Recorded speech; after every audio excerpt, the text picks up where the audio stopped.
This is not a paid endorsement. I do not get paid a dime for this endorsement. But have you ever noticed how some of the things that are supposed to make your life convenient don't make your life convenient? Here's one small example. Kaboom.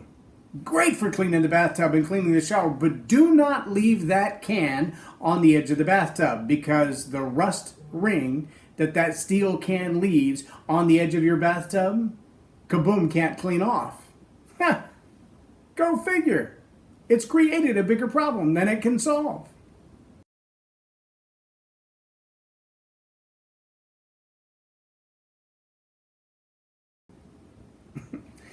I'm J Loren Norris, and you're watching Leading Leaders Podcast. And I've noticed some other things recently. In fact, I'm almost 20 minutes late for my video today because I was uploading a video to YouTube.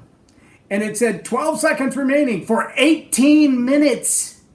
12 seconds remaining for 18 minutes. That doesn't make me a happy camper. And it makes me wonder, why do we have such high expectations for our technologies? Yes, they make life convenient. I can't imagine trying to upload a 45-minute video back in the day that there wasn't a YouTube. But then where would we upload it to?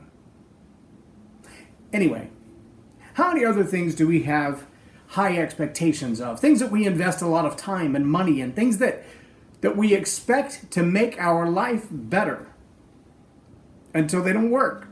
And then they actually make our life worse. Like the power locks on your car when they don't unlock and you have to break into your own car with a clothes hanger because the power locks won't work, or because you lock your keys in the car. Yeah, I have days like that too. But what about, say, college education? Just a question. I made up a new word today. You can see it there on the screen if you're on Facebook Live. EDUVESTMENTATIONALIsm.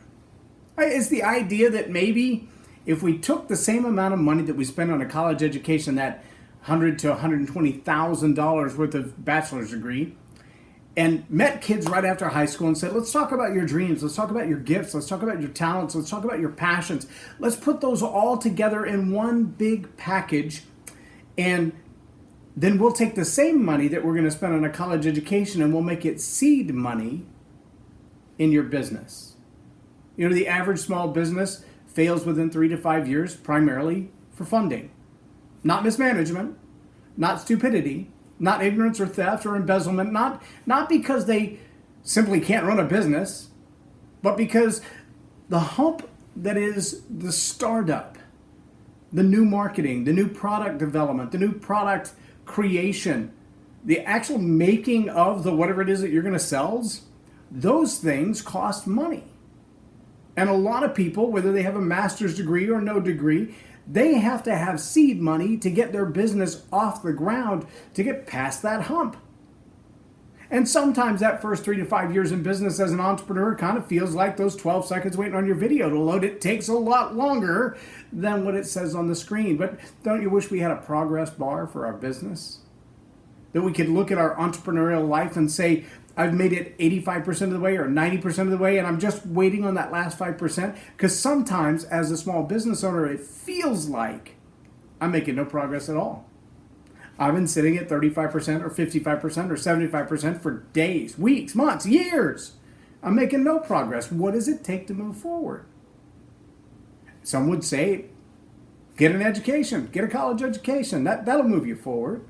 But how many people do we know with $100,000 worth of student loan debt making a job that doesn't make $100,000 a year? There's a lot of them. There are a lot of them, in fact, that have $100,000 worth of student loan debt and no job at all. They're still deferring their loans and counting on everybody else's tax money to get by. What if we just change the way we look at systems? What if we just change the way we look at things? What if we actually counted on that progress bar and said, well, I'm 12% of the way, or I'm 50% of the way, or I'm 10% of the way to my business because I've established goals. I have good mentors. I know what the product is. I know what the market is. I know what my consumers are. What if we focused on running a business that way and actually invested in the education that causes us to be successful? Not just a college education to have a sheepskin. It's just an idea. I know it's not popular with everybody, but think about it. What if? I mean, what if? If we just struggle with that answer, what if? How many options would come up? I'm J Loren Norris, and you've been watching Leading Leaders Podcast on Tell It Like It Is TV. Have a blessed day.